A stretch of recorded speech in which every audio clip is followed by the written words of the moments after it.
UEFA champions league का semifinal 2 Barcelona versus Inter Milan match हो रहा था बार्सिलोना के होम ग्राउंड में।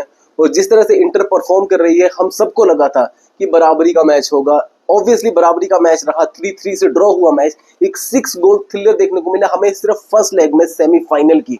बार्सिलोना के इंपॉर्टेंट प्लेयर्स मिस कर रहे थे, बाल्डे नहीं था, लेवेंडोस्की नहीं था। सेम वही लाइनअप थी जो एल क्लासिको के टाइम थी बार्सिलोना की। और दोस्तों, जैसे ही मैच स्टार्ट हुआ, in the very first minute एक क्रॉस आया डम्फ्रीज का, बार्सिलोना का प्लेयर स्लिप करता है और फर्स्ट मिनट में ही स्कोर करता है Thuram with a back heel goal. मतलब किसी ने एक्सपेक्ट भी नहीं किया होगा कि फर्स्ट मिनट में ही, वो भी बारसा के होम में, इतना अच्छा डिफेंड जो करती है बार्सिलोना, पहला गोल खा लेगी, वो भी पहले ही मिनट में।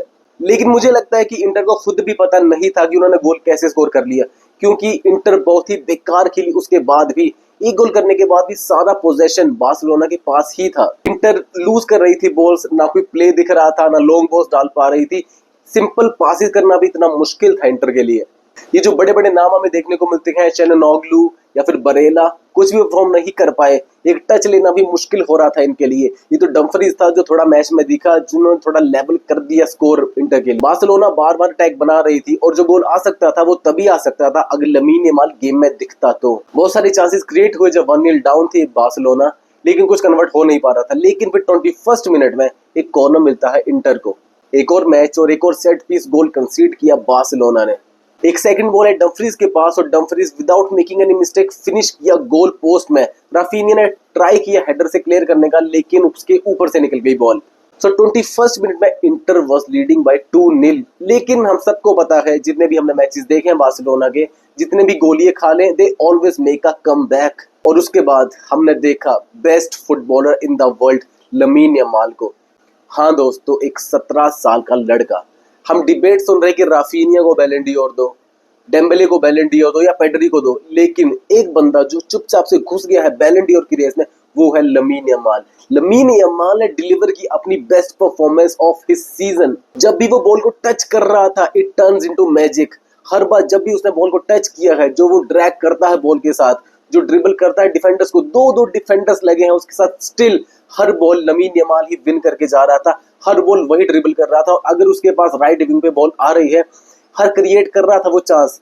हर चांस वो क्रिएट कर रहा था जिसपे गोल स्कोरिंग अपॉर्चुनिटी बन रही थी। मुझे अपनी आंखों पे यकीन नहीं होता कि एक 17 साल का लड़का इतना भगा रहा है इतने एक्सपीरियंस्ड और अच्छे डिफेंडर्स को। इंटर मिलान है दोस्तों, इन्होंने सिर्फ एक गोल कंसीड किया था लीग स्टेज में चैंपियंस लीग की। लेकिन लमीन यमाल दोस्तों, एक ही बंदा जिसने पूरा कैरी किया बार्सिलोना को इस मैच में। जो कैरेक्टर दिखाया है लमीन यमाल ने, वो एक 17 साल के लड़के से एक्सपेक्टेड नहीं होता। हम एक्सपेक्ट करते हैं कि जो एक्सपीरियंस प्लेयर हैं वो उसे मौका देंगे, उसे बॉल खिलाएंगे और थोड़ा सा कॉन्फिडेंस मिलेगा मैच में खेलने के लिए। लेकिन लमीन यमाल में जो अर्ज दिखी कि भाई मुझे बॉल पास करो, मैं तुम्हारे लिए गेम निकाल के लाऊंगा। और अगला गोल आया भी उसी तरफ से, राइट विंग से यमाल ने बॉल ड्रैग की और फिर से कट इनसाइड किया और बहुत ही छोटे से गैप से फिनिश किया फार पोस्ट पे। ऐसा गोल जो लमीन यमाल बार बार करता है, लेकिन इस स्टेज पे वो भी इंटर मिलान के against, that was crazy. Barcelona बहुत लकी है कि ऐसा प्लेयर है उनके पास। इसे मेसी से कंपेयर कर रहे हैं, लेकिन भाई ये बहुत ही ऊपर का लेवल है मेसी से। He can run faster, he can tackle, he can dribble और ऐसे फिनिशेस जो कभी एक्सपेक्ट नहीं कर सकते हम इस एज में। मिलान के पास मौका था लीड को होल्ड करने का, लेकिन होल्ड नहीं कर पाई। बड़े बड़े प्लेयर जैसे चैल्हानोग्लू या बरेला पूरे मैच में दिखे ही नहीं, खासकर फर्स्ट हाफ में। हर बार वीक टच ले रहे थे, पासिस कंप्लीट नहीं हो रहे थे, सारा प्ले स्लोपी सा लग रहा था। और उसके बाद सेकंड गोल भी क्विकली आया बार्सिलोना का। एक बहुत ही बढ़िया बॉल खिलाई पेड्री ने राफीनिया के लिए, और राफीनिया ने सॉफ्ट हेडर मार के बॉल खिलाई फरान टोरेस को। और इंटर के डिफेंडर्स पता नहीं कहाँ गायब थे, जो इन्हें फरान टोरेस दिखा नहीं, किसी ने भी कवर नहीं किया और एक इजी टैप इन गोल मारा फरान टोरेस ने एंड स्कोर हो गया इक्वलाइज। हमें फर्स्ट हाफ में ही 4 गोल देखने को मिल गए। तो ये सेमीफाइनल नहीं, ये कुछ और ही था जो हम देख रहे थे कल। फिर कुछ इंजरीज हुई, मार्टिनेज भी फर्स्ट हाफ के बाद सब्स्टिट्यूट हो गया, और जो एक शॉकिंग इंजरी हुई वो हुई कुंडे को। कुंडे बाहर हो गया और बार्सिलोना के लिए काफी बुरी खबर हो सकती है अगर वो अगली लेग ना खेल पाए। फिर आया मिनट 63। दोनों ही टीम थकी हुई थी क्योंकि फर्स्ट हाफ में बहुत ज्यादा प्रेसिंग और भागना था दोनों टीम्स को, तो थोड़ा स्लो चल रहा था सेकंड हाफ। बार्सिलोना भी उतना प्रेशर नहीं रख रही थी जितना वो फर्स्ट हाफ में रख रही है। और एक कॉर्नर मिलता है इंटर मिलान को इन 63rd minute. Another set piece and another goal conceded by Barcelona in set piece, और इस बार it was Dumfries again। Corner लिया इंटर मिलान ने और बॉल है डम्फ्रीज के पास, और डम्फ्रीज ने परफेक्ट हेडर से, जो काफी अच्छा कनेक्ट हुआ, सीधे फिनिश किया गोल के अंदर। और Inter Milan was leading by 3-2 at that time. Dumfries की performance man of the match वाली थी, नो डाउट। 3 गोल हुए, तीनों में उसका कंट्रीब्यूशन था। पहले गोल में असिस्ट और बाकी के 2 गोल डम्फ्रीज ने ही स्कोर किए।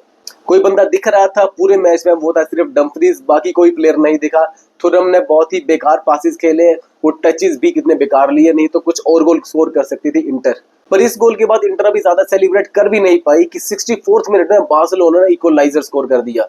पर इस बार कॉर्नर मिला था बार्सिलोना को। लमीन यमाल के पास बॉल आती है, लमीन यमाल बॉल को लीव करता है और फिनिश करता है राफिनिया। इतना क्रेजी रॉकेट मारा राफिनिया ने, पोस्ट पे टकराया और फिर चला गया अंदर।